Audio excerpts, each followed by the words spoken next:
Yeah, tough day, but that being said, I was proud of the way our guys came out and competed. Hats off. Georgia Tech's got a good program. We've got a lot of veteran players on it. Thought Haynes played extremely well. Gave us some different looks, both offensively and defensively. You know, first quarter kind of got away from us.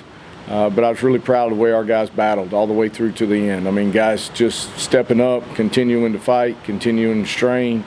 Never saw any quit out of any of them. And with everything that we've gone through, I'm sure proud of that part of it. Now, we got to clean some things up. We got to continue to grow and try to get better. This bye week is going to be important for us because we need to try to get healthy. We've got a lot of guys that are banged up that are trying to play through them, so a good week of that should help. And then just mentally, just being able to step back and breathe a little bit. So proud of our guys. Got to continue to keep growing, but you know, we'll learn from the tape. You kind of talked all week in anticipation of how tricky their offense was, rushing-wise especially. How tough was it to defend all the stuff they were doing? Yeah, they gave us a couple of different looks. Obviously, they're coming off of a bye week. You know, they got the ball outside a little bit more than than they have on tape. You know, they opened up the game and they were a lot of screens, pushing the ball outside, throwing game-wise. You know, really hasn't been their scenario, you know, throughout. And so I think that's probably a contributing factor to our D-line and how well they've been playing. And so I felt like they were probably trying to spread it out a little bit more, tried to take those guys, try to limit some of the factors that they play into the game. But yeah, they do a good job on the misdirection. They do a good job on their +1 runs.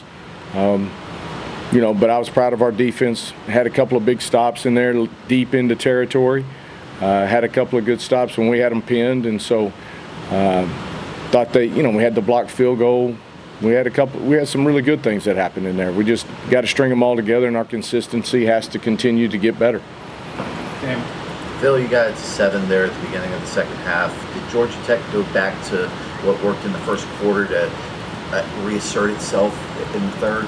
Say it again. When you cut it to 7, yeah, they came down the field, scored, got back to double digits. Did they do anything similar to what they did in the first quarter? Did they give you different looks? It seemed like they got back into a rhythm really quickly.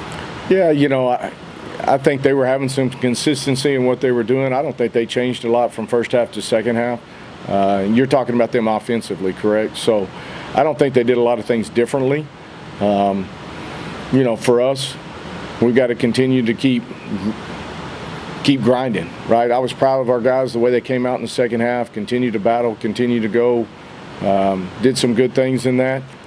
Again, our consistency has got to continue to keep up, but you know, when we stay ahead of the chains, good things happen for us. Early in the first half, we didn't do that.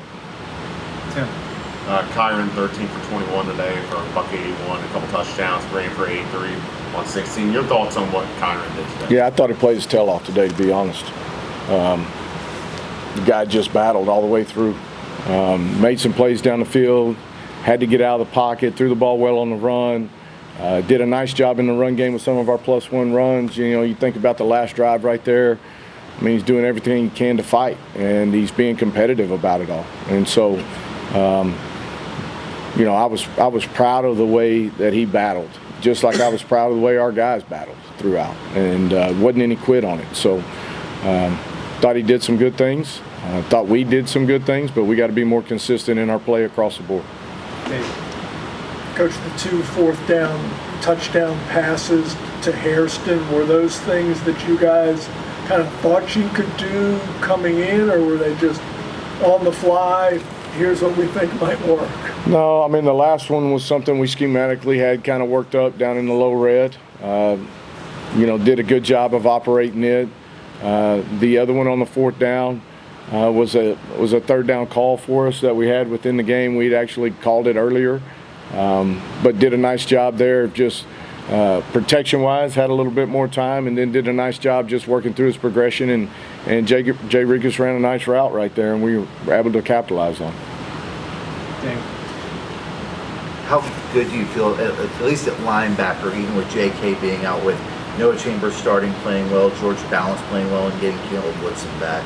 Yeah, it was great having Caleb back for sure. I mean, obviously with JK out, Caleb being able to jump back in there as far as a guy that's got a little bit more experience.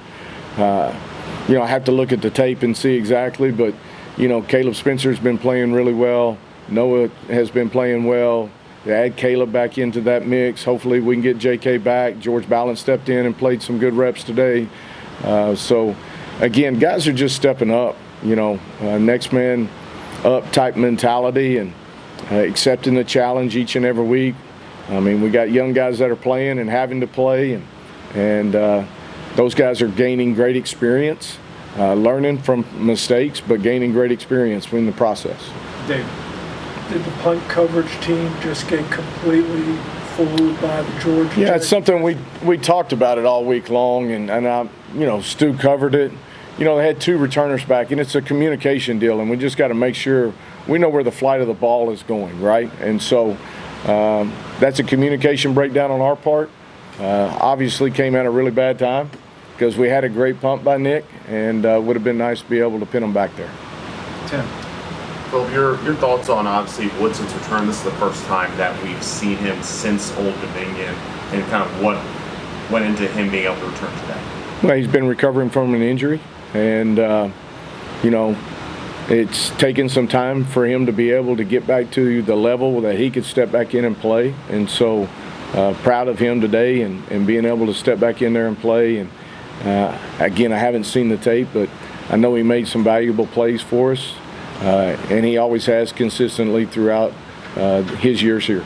And then Marsaul's helped Hawkins with a season-high 82 rushing yards on 9 carries.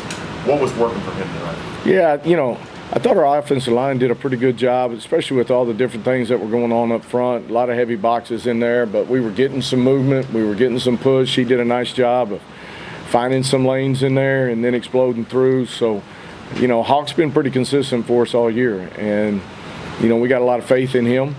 And, we'll continue to keep using him in that way. 2 more, Damon. Did you get an update on Thomas Williams? Yeah, no, I don't have an update on him yet. We'll kind of see how that goes. Dave. 0 for 8 today on 3rd down.